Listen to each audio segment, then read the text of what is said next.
क्या सच में गंगा में डुबकी लगाने से पाप धुल जाते हैं या फिर ये सिर्फ एक मान्यता है? और क्यों मगरमच्छ ही हैं देवी गंगा का वाहन? दोस्तों, आज के इस वीडियो में हम बताएंगे गंगा नदी से जुड़ी कुछ खास और रोचक बातें जिसे आप नहीं जानते होंगे।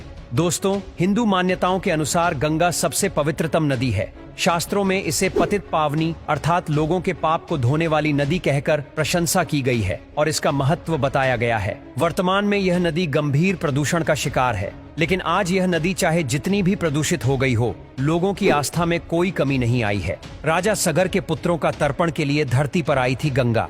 हिंदू पंचांग में बैसाख मास के शुक्ल पक्ष की सप्तमी को गंगा सप्तमी कहा जाता है। शास्त्रों के अनुसार इस तिथि को गंगा स्वर्ग से शिव की जटाओं में अवतरित हुई थी। यही कारण है कि इस दिन को गंगा सप्तमी कहते हैं, जिसे गंगा जन्मोत्सव के नाम से भी पुकारा जाता है। शास्त्रों की मान्यता के अनुसार भगवान राम के एक वंशज महर्षि भागीरथ गंगा को स्वर्ग से पृथ्वी पर लाए थे, क्योंकि उनके पूर्वज राजा सगर के 60,000 पुत्रों का तर्पण सिर्फ गंगा नदी से ही हो सकता था। अब आपको बतलाते हैं कि गंगा का उद्गम कहां से होता है। दोस्तों, गंगा नदी हिमालय के गंगोत्री से निकलती है, जिसकी ऊंचाई समुद्र तल से लगभग 4000 मीटर की है। इस स्थान को गोमुख कहते हैं। यहाँ देवी गंगा को समर्पित एक मंदिर भी है। हिमालय पर्वत की पथरीली जमीन से पहली बार गंगा का मैदानी भाग से परिचय उत्तराखंड में हरिद्वार में होता है।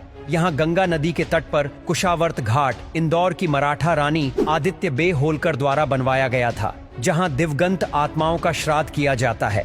बहती गंगा में पाई जाती है डॉल्फिन। इस नदी में डॉल्फिन की 2 प्रजातियां पाई जाती हैं, जिन्हें गंगा डॉल्फिन के नाम से जाना जाता है। बहती नदी में डॉल्फिन पाए जाने के कारण गंगा दुनिया भर में जीव और पर्यावरण वैज्ञानिकों के आकर्षण का केंद्र है। यमुना नदी गंगा की सबसे प्रमुख सहायक नदी है। यह हिमालय की बंदरपूछ चोटी पर स्थित यमुनोत्री हिमनद से निकलती है। यमुना, रामगंगा, घाघरा, राप्ती, गंडक, कोसी, चंबल, सोन, दक्षिणी टोस आदि इसकी अन्य सहायक नदियां हैं। हिंदू धर्म ग्रंथों में उल्लेख मिलता है कि गंगा का जल पवित्र जल है और समस्त हिंदू संस्कारों में इसका होना अनिवार्य है। भगवान की पूजा में पंच अमृत के लिए भी गंगा जल आवश्यक माना गया है। अनेक पर्यावरणविदों और कुछ वैज्ञानिक का मानना है कि गंगा जल में बैक्टीरिया फेज नामक विषाणु होते हैं, जो हानिकारक जीवाणु और सूक्ष्म जीवों को नष्ट कर देते हैं। लेकिन गंगा जल की इस शुद्धिकरण क्षमता के बावजूद इसका प्रदूषण नहीं रोका जा सका है। अब आपको बतलाते हैं कि मगरमच्छ ही देवी गंगा का वाहन क्यों है।